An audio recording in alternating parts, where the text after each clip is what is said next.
William Baffin. William Baffin, circa 1584, January 23, 1622, was an English navigator and explorer. He is primarily known for his attempt to discover a northwest passage from the Atlantic to the Pacific, during the course of which he was the first European to discover Baffin Bay in present-day Canada. He was also responsible for exceptional surveys of the Red Sea and Persian Gulf on behalf of the East India Company. Life. Nothing is known about Baffin's early life. An estimated year of birth, 1584, originated in Encyclopaedia Britannica in the 19th century, but without known documentary support. It has been conjectured that he was born to a humble station in London and gradually raised himself through his diligence and perseverance. In printing his journals, Samuel Purchas wrote of him as a unlearned mariner and mathematician. Wanting art of words who really employed himself to those industries, whereof here you see so evident fruits. His earliest mention occurs in 1612, when he was chief pilot on Captain James Hall's fourth expedition to Greenland. Hall's three earlier explorations had been underwritten by Christian IV, a king of Denmark anxious to re-establish contact with the Norse settlements there. It was still unknown that they had been overrun by the Inuit centuries before, but after the third failed expedition, Christian abandoned the project. Hall then successfully interested four English merchants, Thomas Smythe, James Lancaster, William Cockayne, and Richard Ball, in permitting him to continue his work. Baffin and Hall sailed from the Humber aboard the Patience on 22nd of April, accompanied by the Heartsease. During this voyage, Captain Hall was killed by the Inuit on the west coast of Greenland, but Baffin successfully returned to Hull on 11th of September under the new Captain Andrew Barker. Over the next 2 years, Baffin served in the Muscovy Company-controlled whale fishery off Spitsbergen.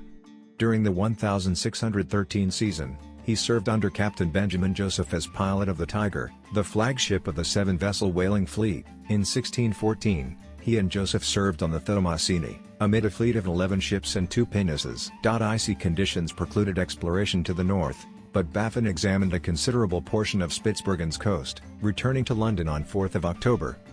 In 1615, he entered the service of the Company of Merchants of London, discoverers of the Northwest Passage, which had been established in 1612. Its first governor was Thomas Smythe, one of the underwriters of Hall's fourth voyage. Baffin served as pilot of Discovery, which left England under Captain Robert Bylot on 15th of March. It carefully explored Hudson Strait in search of a northwest passage from the North Atlantic to the Far East. The accuracy of Baffin's tidal and astronomical observations on this voyage was confirmed when William Edward Parry passed over the same ground in 1821. Baffin again sailed as pilot of Discovery the next year. Leaving Gravesend on 26th of March, he passed west of Greenland up the Davis Strait, discovering the large bay to its north which now bears his name, together with a series of sounds which radiate from its head and were named by him after members of the Northwest Passage Company, Lancaster, Smith, and Jones. On this voyage, he sailed over 300 statute miles, 480 kilometers, farther north than his predecessor John Davis. Since his voyages seemed to preclude hope of an ice-free nautical path to the Orient, the area was not explored again for 2 centuries, and his furthest north, about 77 degrees 45 N, remained unsurpassed in North America until Edward Augustus Inglefield reached 78 degrees 28 N in the same area in 1852.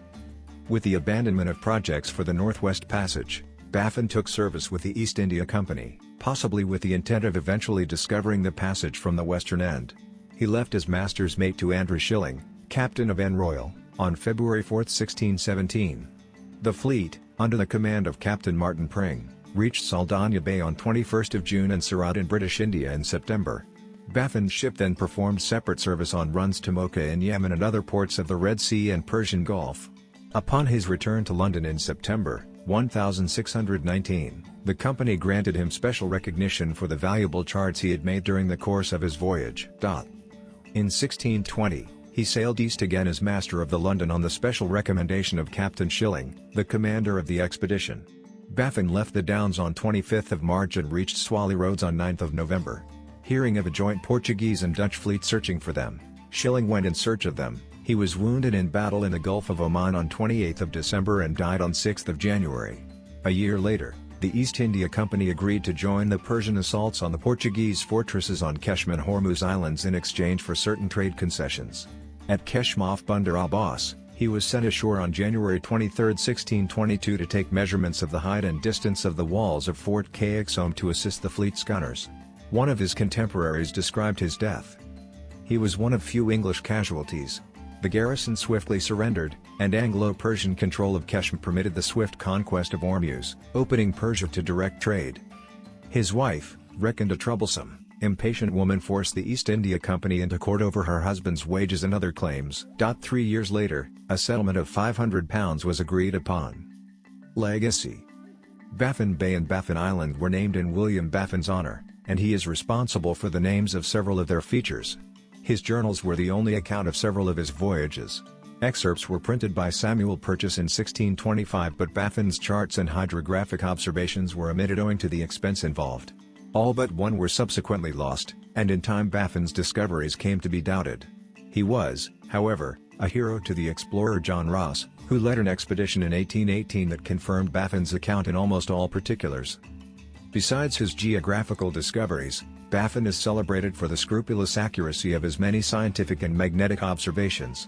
His reckoning of longitude at sea by lunar observation on April 26, 1615 is the first of its kind on record. He is also the namesake of the William Baffin Rose.